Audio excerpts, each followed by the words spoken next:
just 3 kilometers of water stand between global stability and total darkness.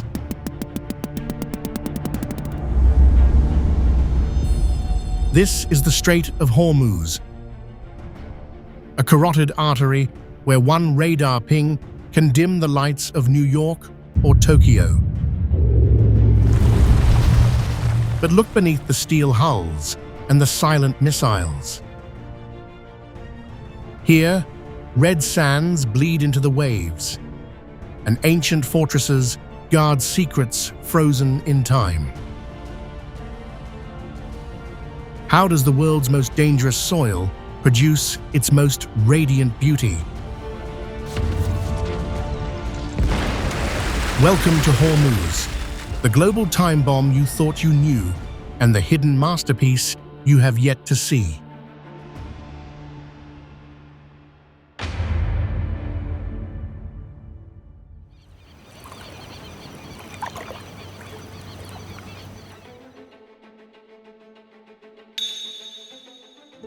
The surface of the Persian Gulf reflects a sky that rarely sees a cloud. At the map's narrowest point, where Iran and Oman nearly touch, a crescent-shaped corridor serves as the primary exit for the world's most vital resource.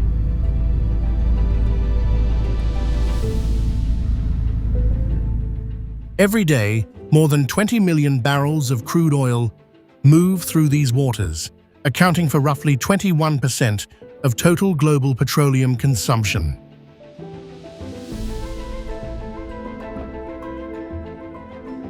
Effectively, every fifth gallon of gasoline used in a car or jet fuel burned in a plane likely started its journey right here.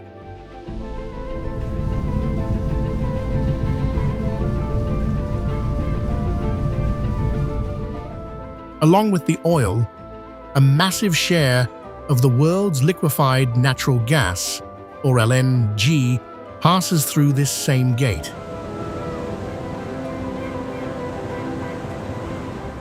Navigation follows a strict, unforgiving geometry.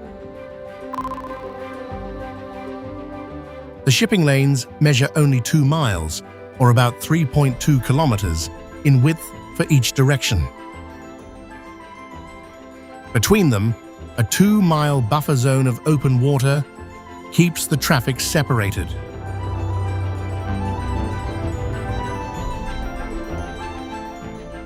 A hook-like bend in the coastline forces massive tankers, some carrying over 2 million barrels each, to slow down and follow a predictable, rigid path. Such high concentration creates a singular point of failure for the global energy grid.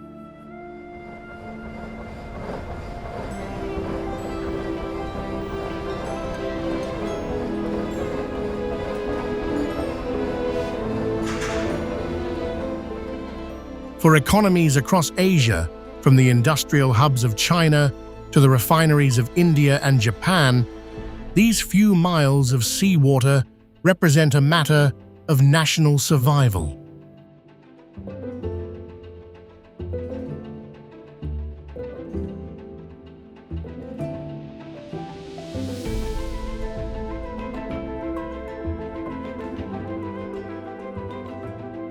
Any disruption to this flow halts the momentum of modern civilization.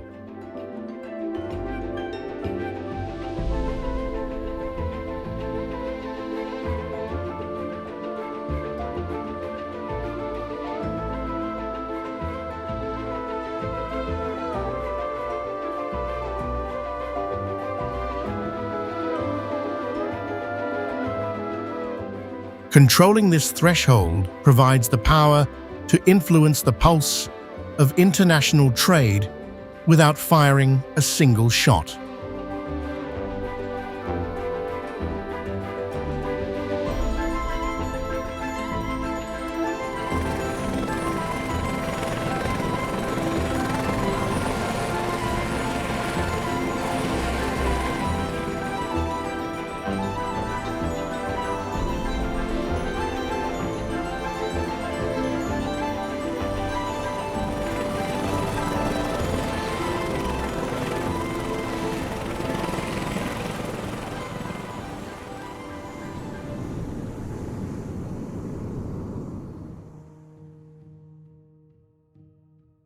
The persistent friction surrounding nuclear negotiations and economic sanctions keeps these waters on a knife edge.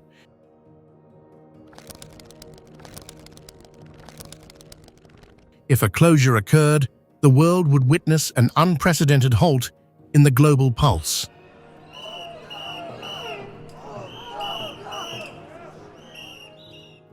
Within the first 24 hours, the immediate reaction would manifest on digital screens in London, New York, and Hong Kong.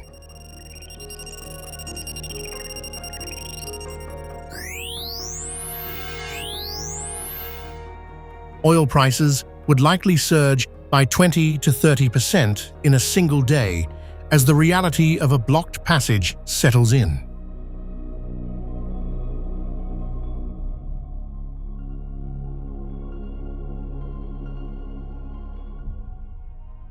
For the captains and crews of the giant tankers currently navigating the corridor, their vessels suddenly transform from cargo carriers into massive, vulnerable targets of geopolitical uncertainty.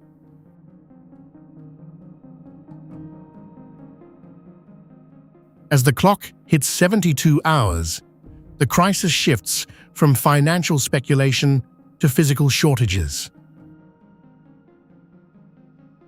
Industrial hubs across China, South Korea, and Japan would begin sounding alarms as their steady stream of crude oil evaporates.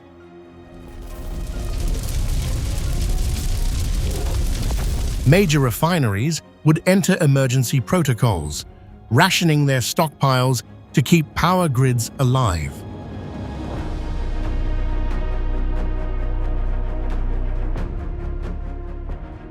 Meanwhile, maritime insurance companies would raise their premiums to astronomical levels, effectively paralyzing any commercial movement near the Arabian Peninsula.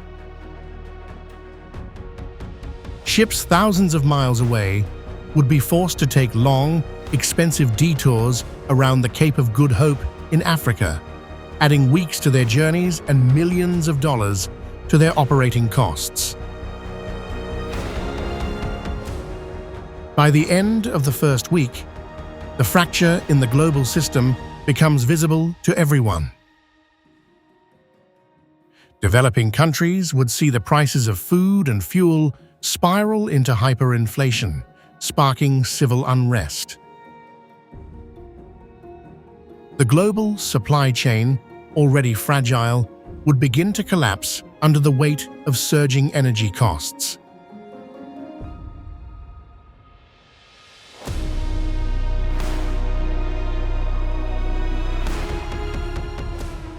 This escalation would leave world powers with no choice but to deploy carrier strike groups and mine-clearing vessels, shifting from diplomacy to a state of open maritime warfare.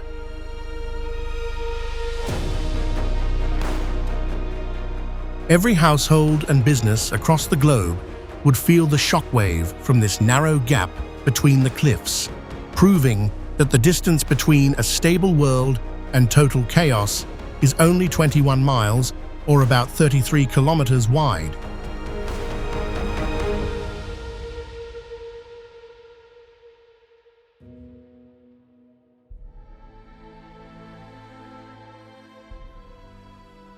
In the dead of night, massive tankers simply vanish from the digital world.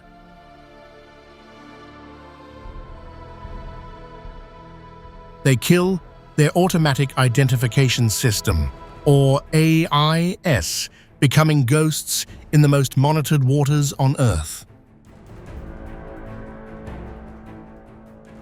These aging, uninsured vessels form the Shadow Fleet.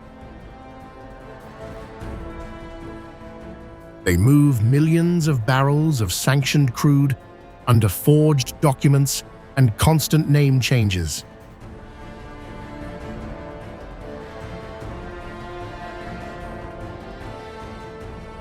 For the crews, every mile remains a high-stakes gamble against collision or a catastrophic spill.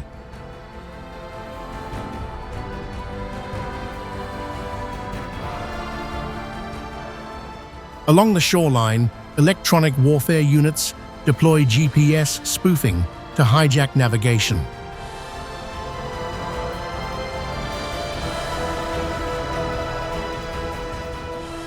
A bridge officer might see a stable position on his screen, while the ship actually drifts miles into sovereign territory. Digital fog turns the 21 miles or 33 kilometers of the strait into a test of raw seamanship. Captains must trust their own eyes over the flickering satellite data on their consoles. Every falsified coordinate serves as a silent move in an underground chess match over billions of dollars in cargo.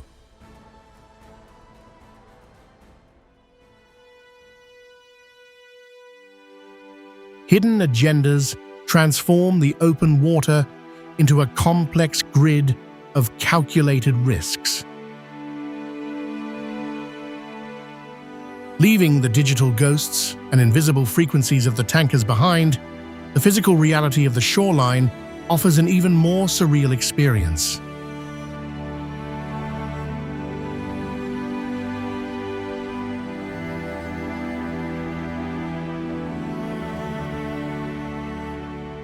The waves here do not break in white foam, but in a deep crimson hue that looks like spilled ink or fresh blood.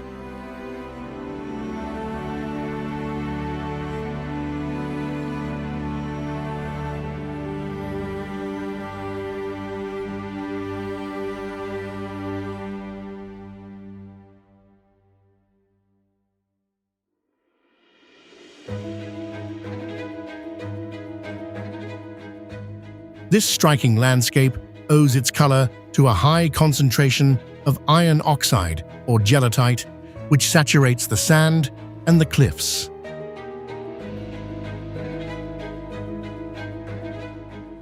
For centuries, local communities have harvested this mineral to use in traditional spices and cosmetics, treating the earth as both a pantry and a palate.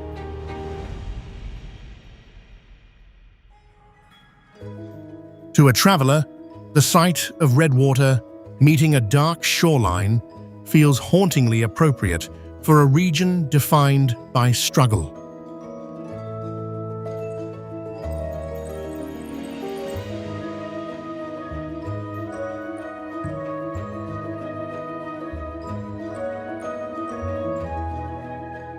During the 16th century, Portuguese explorers fought brutal battles on these very sands to secure the gateway to the east.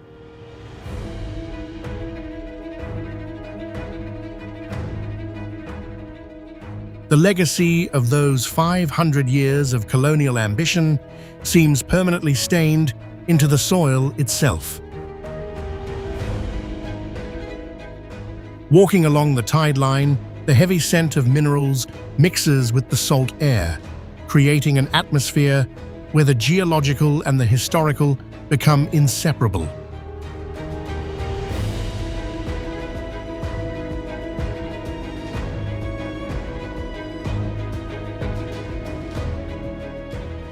The earth here does not just hold on to the heat of the sun, it seems to pulse with the memory of every empire that tried to claim it.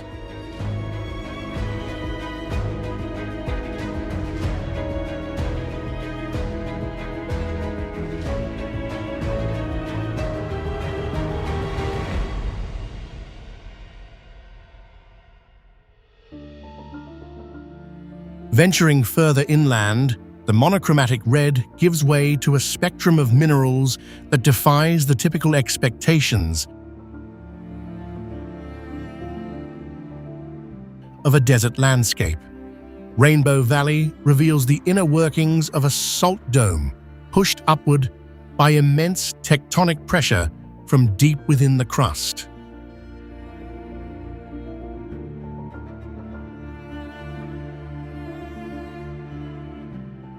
Volcanic activity and ancient sedimentary layers have painted the hills in vibrant shades of yellow sulfur, white salt, and purple iron compounds. Navigating these narrow canyons feels like walking through an open geological manuscript where every turn reveals a different epoch of the planet's history.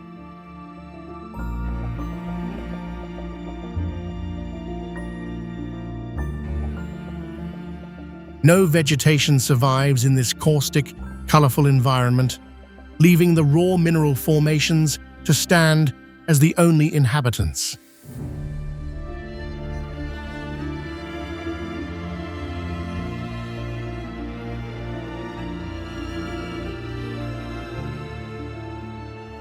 The silence within the valley is heavy, broken only by the sound of mineral crystals crunching underfoot.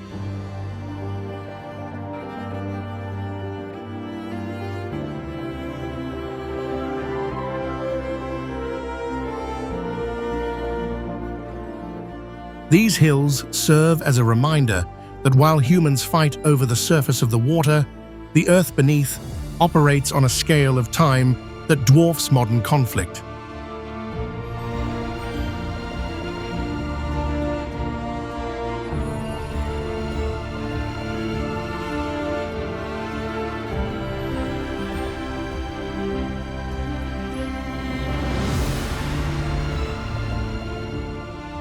Each layer of sediment represents thousands of years of patient accumulation, creating a masterpiece of natural art in the heart of a global pressure point.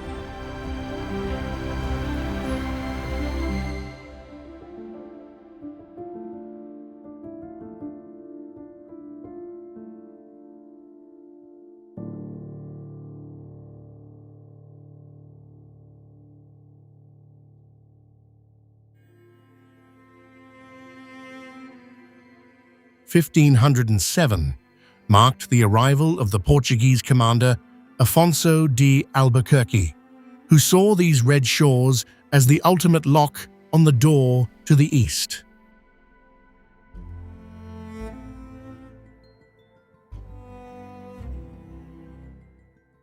Thick walls of coral stone and red volcanic earth rise from the island's northern point, creating a massive perimeter that once housed thousands of soldiers.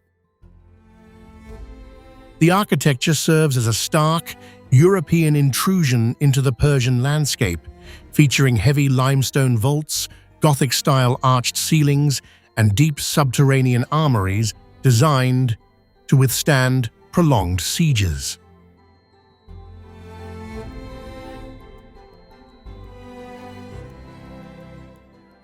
Within the ruins, a giant cistern with dozens of stone columns remains, a marvel of 16th century engineering that captured rare rainwater to sustain a garrison in a world without freshwater springs. The fort's cannon ports still glare at the shipping lanes, positioned with a strategic precision that allowed the Portuguese to demand tribute from every spice merchant and pearl trader entering the Gulf for over 100 years.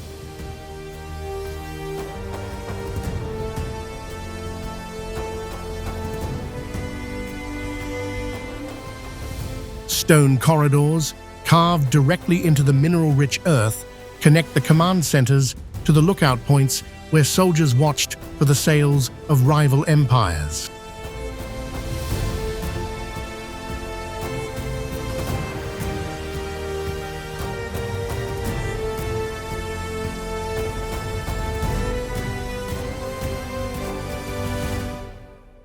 Unlike the surrounding natural formations, these walls possess a brutal, calculated geometry, built to project the power of a crown located thousands of miles, or over 5,000 kilometers, away.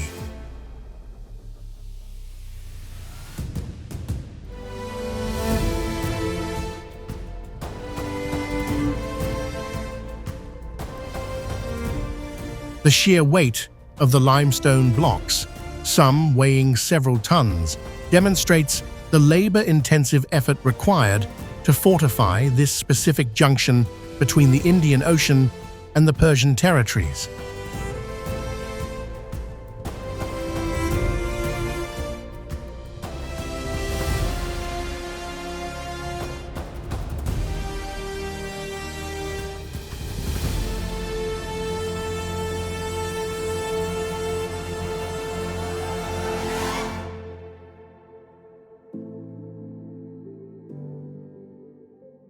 Stretching 75 miles or 120 kilometers along the southern coast of Iran, Keshem serves as a massive limestone barrier between the open sea and the mainland.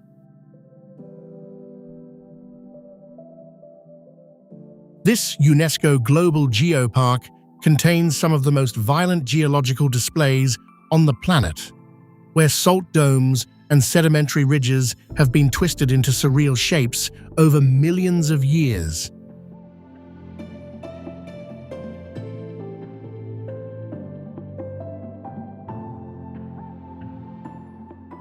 Inside Charku Canyon, the walls rise vertically, carved into deep, fluid-like basins and sharp ridges by rare but intense flash floods and persistent desert winds.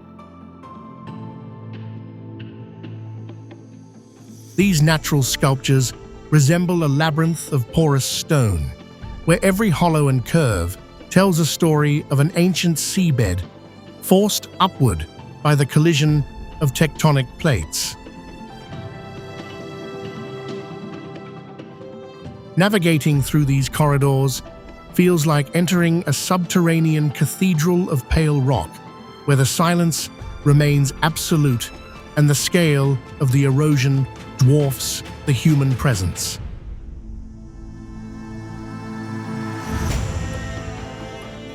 Sunlight penetrates the narrowest gaps in the ceiling, illuminating cross-bedded layers of sandstone that have sat undisturbed since prehistoric times. Unlike the volcanic chaos of the smaller islands nearby, the geology here represents a slower, more deliberate process of environmental carving.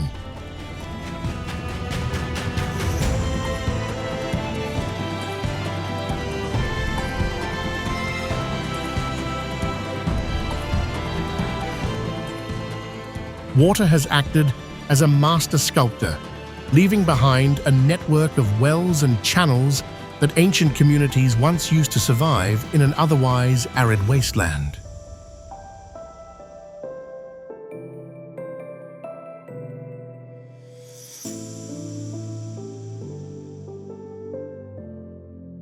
The island continues to evolve as the wind peels back layers of history, exposing fossils and minerals that have been hidden for epochs.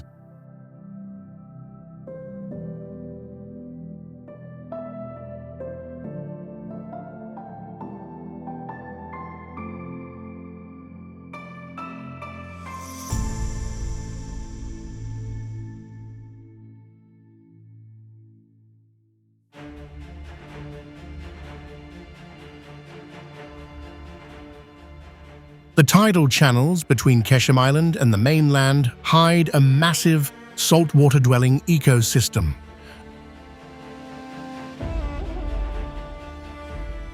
Over 20,000 hectares, or about 77 square miles, of the Huron Strait disappear and reappear with the rhythm of the tides. The Avicennia marina trees thrive in these harsh, briny conditions, using their twisted roots to filter the sea and breathe during low tide.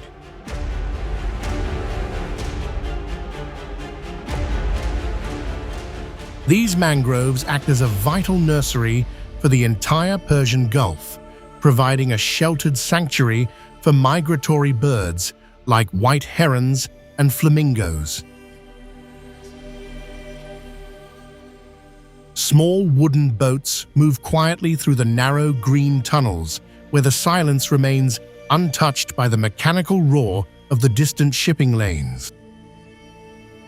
Salt-crusted branches offer a rare emerald-colored contrast to the surrounding desert ridges and turquoise waters.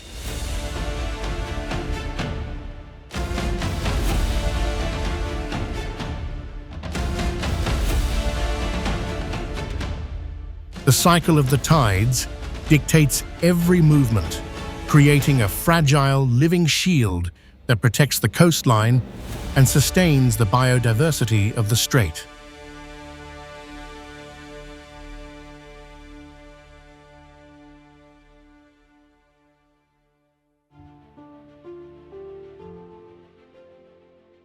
Survival on Keshem required more than just finding water. It demanded a way to outsmart the brutal, humid heat of the Persian Gulf.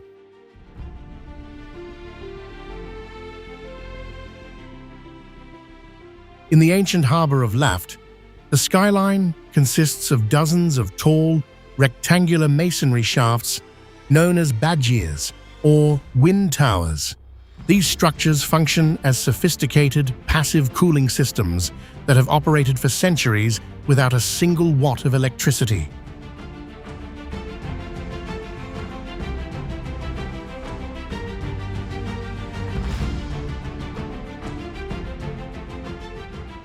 The towers possess 4 open vertical channels designed to catch even the slightest breeze from any direction, funneling the cooler air down into the living quarters below. Simultaneously, the internal pressure difference forces the stagnant hot air from the house upward and out through the opposite side of the tower.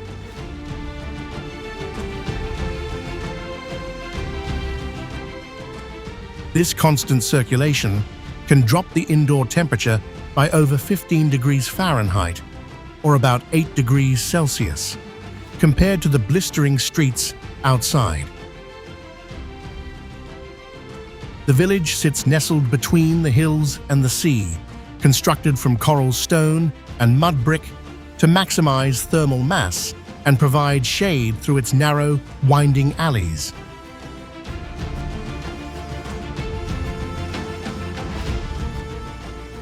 Every rooftop serves as a functional part of this atmospheric machine, demonstrating a deep understanding of aerodynamics and local weather patterns passed down through generations of coastal builders.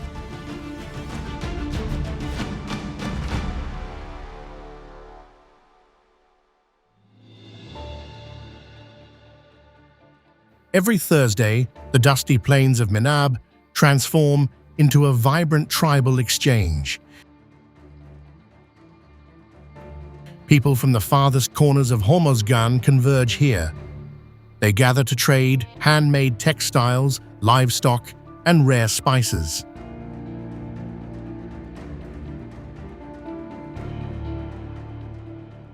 Amidst the stalls, the Bandari women stand out in vibrant, floral-printed skirts that contrast sharply against the arid terrain. Most striking are the Borgay masks covering their faces. These intricately embroidered shields use fabric and local materials to protect the skin from the sun.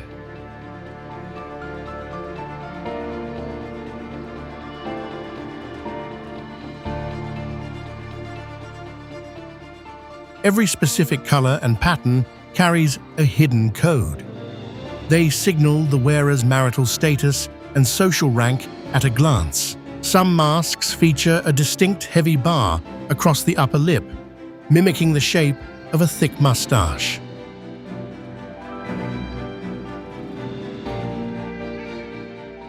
Local history suggests this design originated centuries ago as a tactical deception to fool invading soldiers into believing the villages were defended by lines of armed men. Today, the masks remain a profound symbol of identity, blending ancient survival tactics with a complex code of modesty. The market hums with a language that sounds like a mixture of Persian and Arabic, where traditional pottery sits beside imported electronics.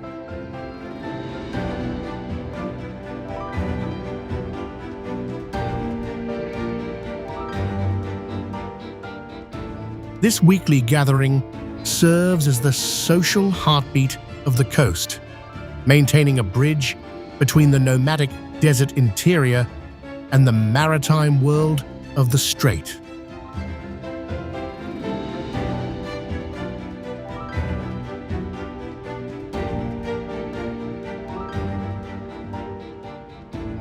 The air here carries a heavy scent of incense and dried fish, grounding the high-stakes geopolitics of the water in the tangible, daily rhythms of a culture that has refused to fade.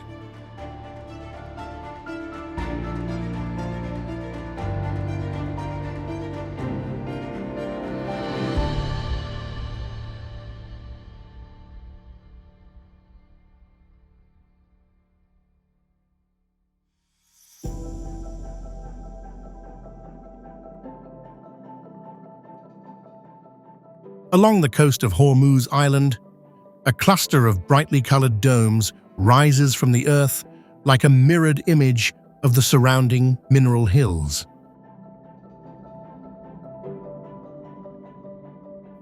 Majara residence consists of dozens of small, interconnected structures built using the super adobe technique, which layers bags of local soil to create high thermal mass walls. The architecture draws direct inspiration from the unique geology of the island, using a palette of red, yellow, and blue to match the natural pigments found in the nearby valleys. By employing local laborers and using earth as the primary building material, the project links the island's economic future with its physical landscape.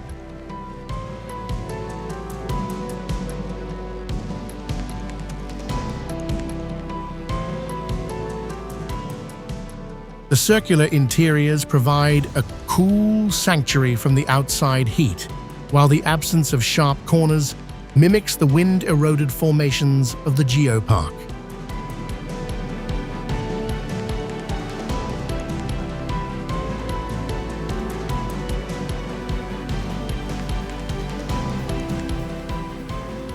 This contemporary village operates as a functional piece of land art, proving that modern design can exist in harmony with the ancient, volatile chemistry of the strait.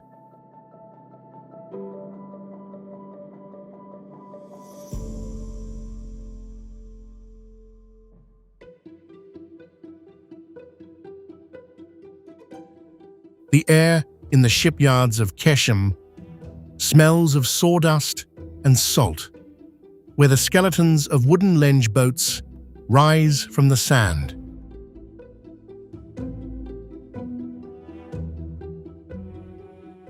These vessels represent a maritime tradition so ancient that builders work without a single piece of paper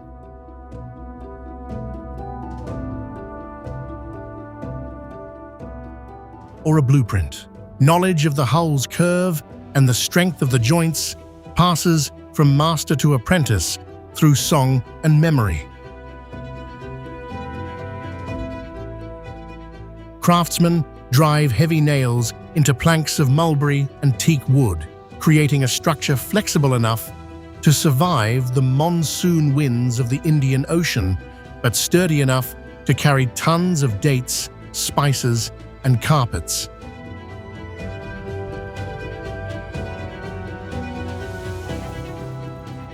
For centuries, these wooden giants served as the primary link between the Persian Gulf and the ports of East Africa and India, navigating by the stars and the seasons.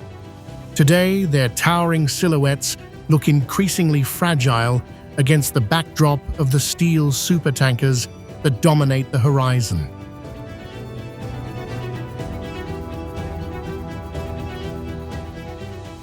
While the hum of diesel engines now fills the strait, the rhythmic thud of a shipbuilder's hammer remains a fading heartbeat of a world where human skill was the only engine required.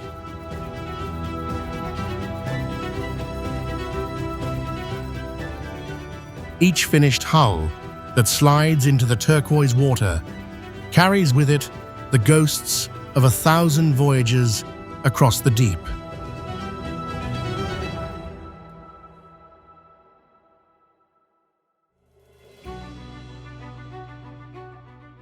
A short boat ride away, the industrial tension of the shipping lanes meets the raw grace of the natural world.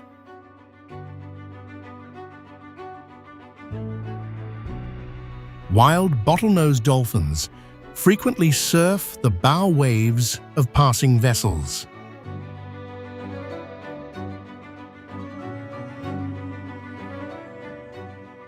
Their sleek bodies leap from the water just hundreds of yards, or a few hundred meters, from grey warships on patrol.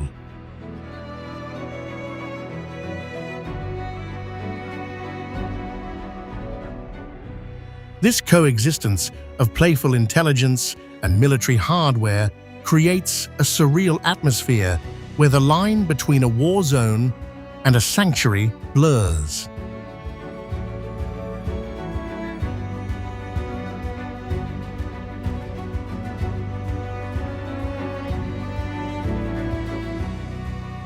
As the sun dips below the horizon, the water reveals another layer of magic.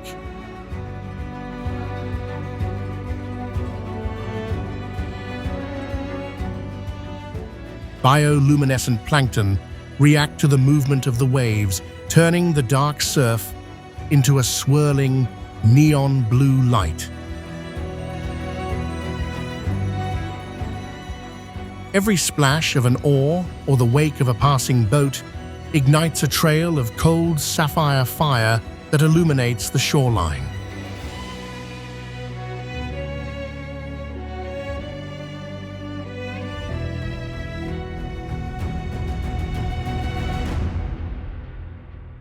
In the darkness, the sounds of the strait change from the mechanical thrum of engines to the rhythmic breath of the sea, offering a fleeting glimpse of a world that remains untouched by the calculations of modern strategy.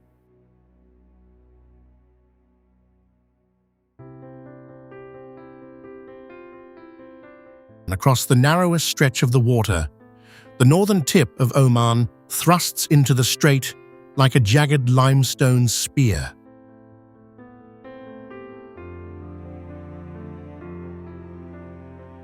The geological collision between the Arabian and Eurasian plates has created a landscape of deep, drowned valleys known as khors, where sheer cliffs rise 6,500 feet or 2,000 meters straight out of the turquoise sea.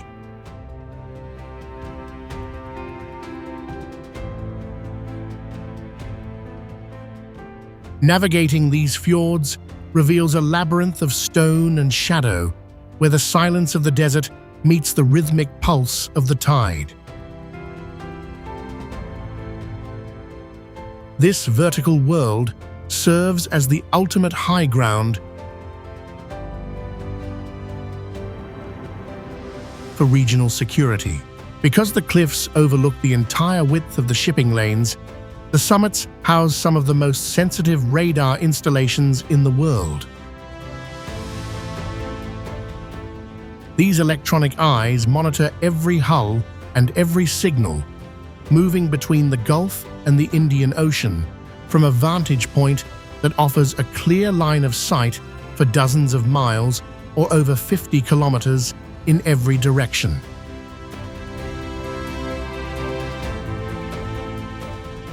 The geography here acts as a natural fortress, providing a strategic depth that no artificial structure could replicate.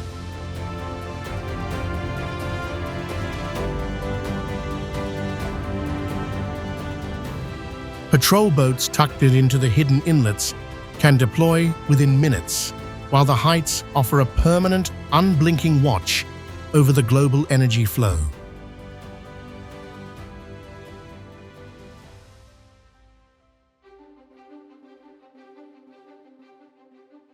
Ascending to the highest peak of the peninsula reveals a startling geological irony.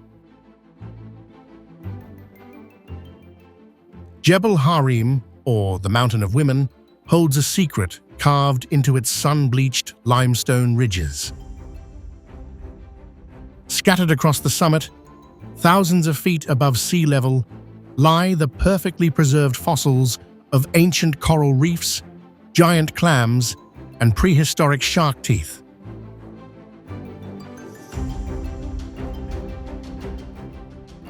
These remnants prove that this parched desert height once served as a vibrant ocean floor millions of years ago.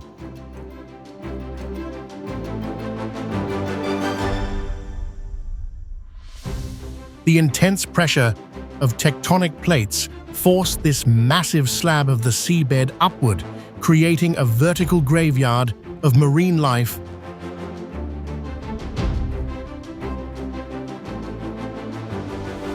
In the middle of a mountain range. Standing among these stone shells, the heat of the Arabian sun feels at odds with the maritime history embedded underfoot.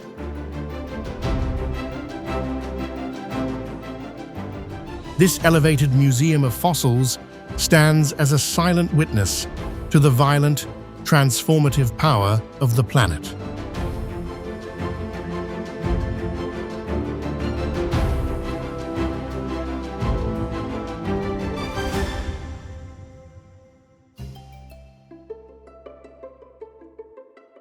At the absolute edge of the peninsula sits a community defined by its total isolation from the mainland. Kumza remains reachable only by boat, nestled in a small bay where the mountains fall steeply into the waves.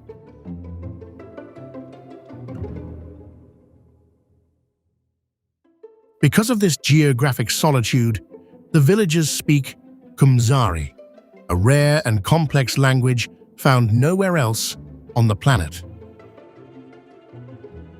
It functions as a living archive of the Strait's maritime history, blending elements of Persian, Arabic, English, Portuguese, and half a dozen other tongues.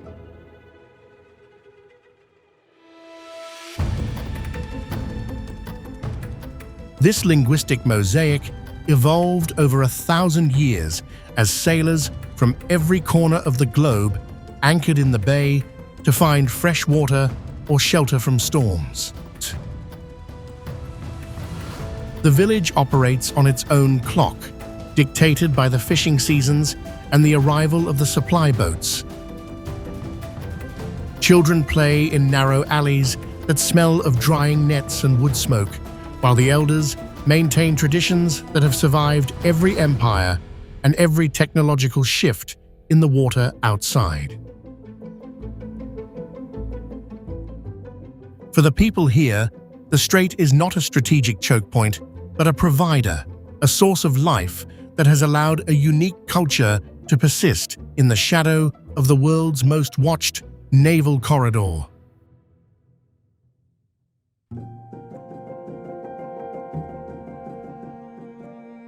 Deep within Keshem Island lies a crystalline labyrinth stretching over 4 miles, or nearly 7 kilometers, through the heart of a massive salt dome.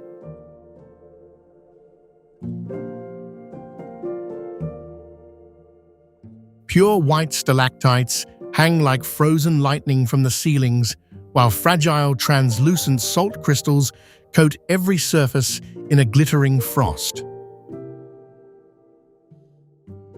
Narrow passages open into vast chambers where underground rivers of brine flow silently through the darkness, dissolving the mountain from within.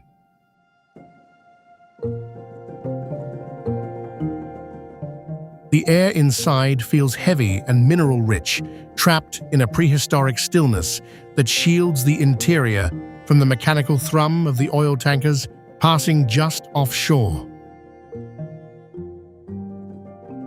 Every step across the crunchy, salt-encrusted floor echoes with a hollow clarity, creating a sanctuary of geological white where time seems to have crystallized.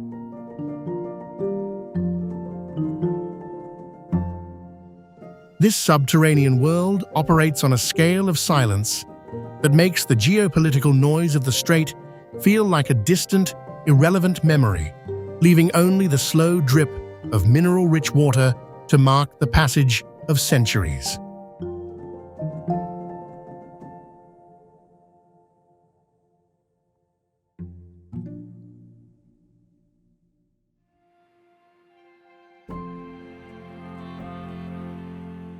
Survival in this scorched corridor has always depended on the mastery of invisible water.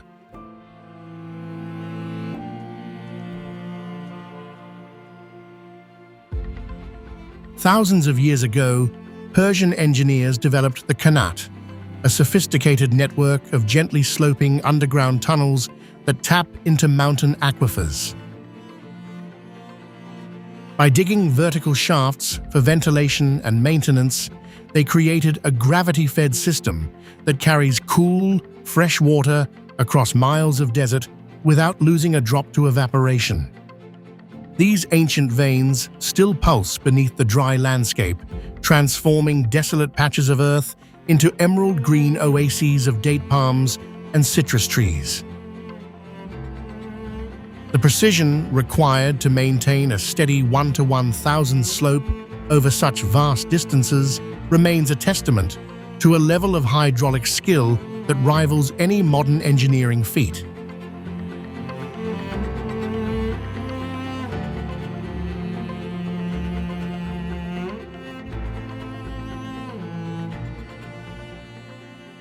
Even as massive desalination plants now line the coast, these traditional channels continue to provide the lifeblood for isolated communities.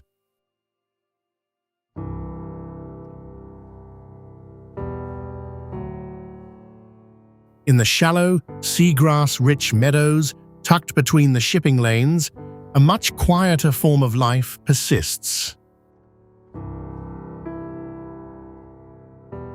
Rare herds of dugongs, often called sea cows, move slowly through the coastal waters of the Gulf, grazing on the seabed in the shadows of the world's largest naval fleets. These shy, gentle mammals share their habitat with hawksbill and green sea turtles, which have migrated to these shores to nest for millions of years.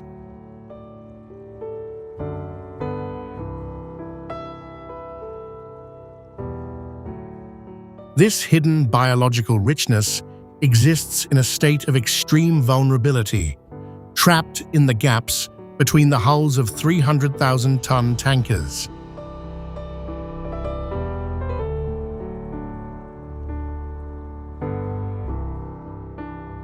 A single catastrophic spill or a full-scale maritime conflict would unleash an ecological disaster from which these slow-moving species could never recover.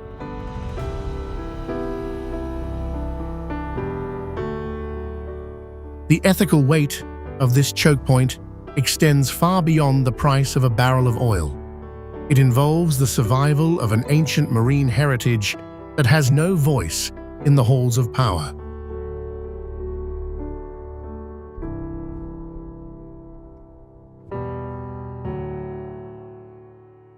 As warships navigate the surface with high-tech sensors, these prehistoric creatures navigate the depths with a fragile instinct.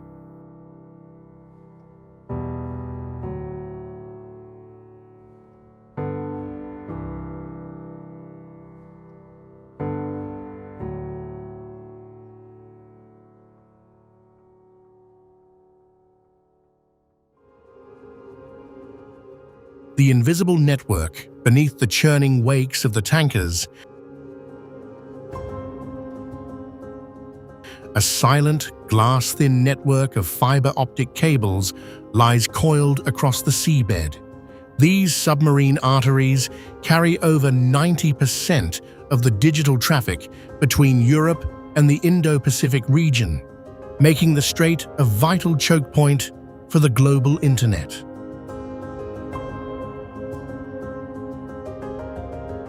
Every financial transaction, every encrypted government transmission, and every video call across 3 continents depends on these submerged lines remaining undisturbed in the silt.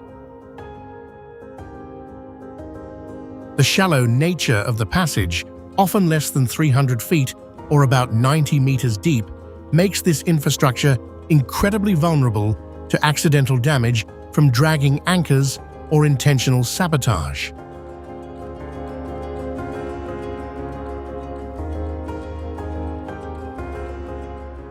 While the world focuses on the liquid energy moving above the waves, the invisible flow of data beneath them holds an equal share of the planet's stability.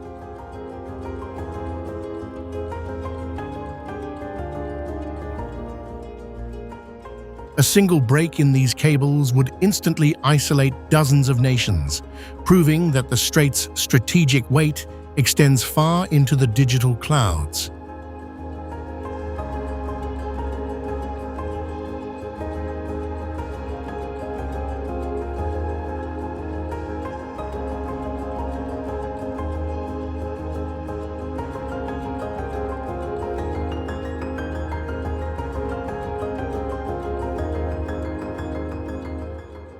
This hidden grid represents the ultimate modern dependency, where the movement of light through glass is just as precious as the flow of crude oil through steel.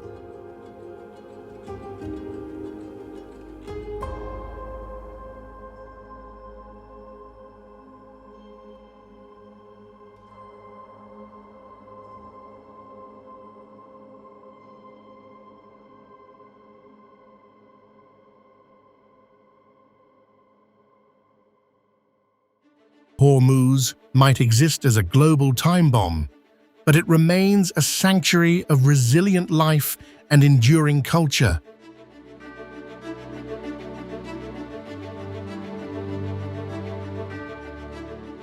Here, the fragility of geopolitics meets the permanence of stone and sea.